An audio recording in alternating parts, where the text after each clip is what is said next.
ഏറ്റവും മികച്ചതിൽ നിന്നാണ് മികച്ചതാകാനുള്ള പ്രചോദനം ലഭിക്കുന്നതെന്ന് യുവജനക്ഷേമ കായിക വകുപ്പ് മന്ത്രി ഒ.ജെ. ജനീഷ്. വിവിധ മേഖലകളിൽ മികവ് പുലർത്തിയവരെ അറിയുകയും അതിനേക്കാൾ മുന്നിലെത്തുവാനുള്ള ശ്രമവുമായിരിക്കണം വിദ്യാഭ്യാസത്തിലൂടെ ആർജിക്കേണ്ടതെന്നും അദ്ദേഹം അഭിപ്രായപ്പെട്ടു.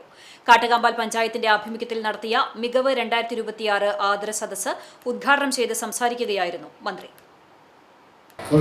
ഏതാണ് നിലനിൽക്കുക എന്ന് ചോദിച്ചാൽ മാർക്കാണ് നിലനിൽക്കുക, അതല്ല അവരുടെ പ്രതിഭകളാണ് നിലനിൽക്കുക എന്ന് ചോദിച്ചാൽ ആ പ്രതിഭകൾ സമൂഹത്തിനകത്തുണ്ടാക്കുന്ന ചലനങ്ങളാണ് നിലനിൽക്കുക. അവധി തന്നത് അത് ആഘോഷിക്കാൻ വേണ്ടി മാത്രമായിരുന്നില്ല, അത് പഠിക്കാൻ വേണ്ടി കൂടിയാണ്. കളിക്കളങ്ങളിൽ ആ കായിക താരങ്ങൾക്ക് കടന്നു വന്നതിൻ്റെ പുറകിലെ ഒരു സ്ട്രഗിളുണ്ട്. ആ സ്ട്രഗിളിൻ്റെ ഭാഗമായി അവർക്ക് ലോകമറിയുന്ന താരങ്ങളായി മാറി ഏറ്റവും മികച്ചതിൽ നിന്നാണ് മികച്ചവരാകാനുള്ള പ്രചോദനം ഉണ്ടാവുക. ഇപ്പോൾ ലോകത്തെ ഏറ്റവും മികച്ച പന്തുകളിക്കാർ കളിക്കുന്ന ആ ഫൈനൽ കാണാനുള്ള അവസരം നിങ്ങൾക്ക് തന്നത് അവരെ പോലെ തന്നെ സമൂഹത്തിൽ ആളുകളിൽ മികച്ചവരായി മാറാനുള്ള ഒരു പ്രചോദനം ഉണ്ടാകുന്നതിന് വേണ്ടിയിട്ടാണ്.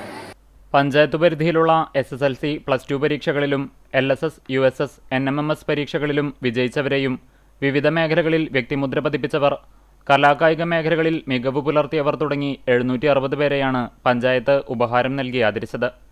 ചിറക്കൽ അറഫ പാലസിൽ നടന്ന ആദര സദസ്സിൽ പഞ്ചായത്ത് പ്രസിഡന്റ് കെ ജയശങ്കർ അധ്യക്ഷത വഹിച്ചു. Technostic corporation chairman VA Pramosh, Solo Motors managing director PC Ranjith എന്നിവർ ചടങ്ങിൽ വിശിഷ്ടാതിഥികളായി. Panchayat vice president Mini Aipe, standing committee അധ്യക്ഷരായ KM Razak, MP Rajan, Shailaja Arundas, block panchayat അംഗങ്ങളായ വിജയ ഗോപി, സന്ധ്യ സജിത്ത്, ആസൂത്രണ സമിതി vice chairman MA Abdul Rasheed, വ്യാപാരി വ്യവസായി ഏകോപന സമിതി Kattakampal Chirakkal unit president Soni Zacharia, panchayat secretary Alfred Sojan എന്നിവർ സംസാരിച്ചു. നേരത്തെ Royal engineering college principal doctor വേണുഗോപാലിന്റെ മോട്ടിവേഷൻ ക്ലാസും ഉണ്ടായിരുന്നു.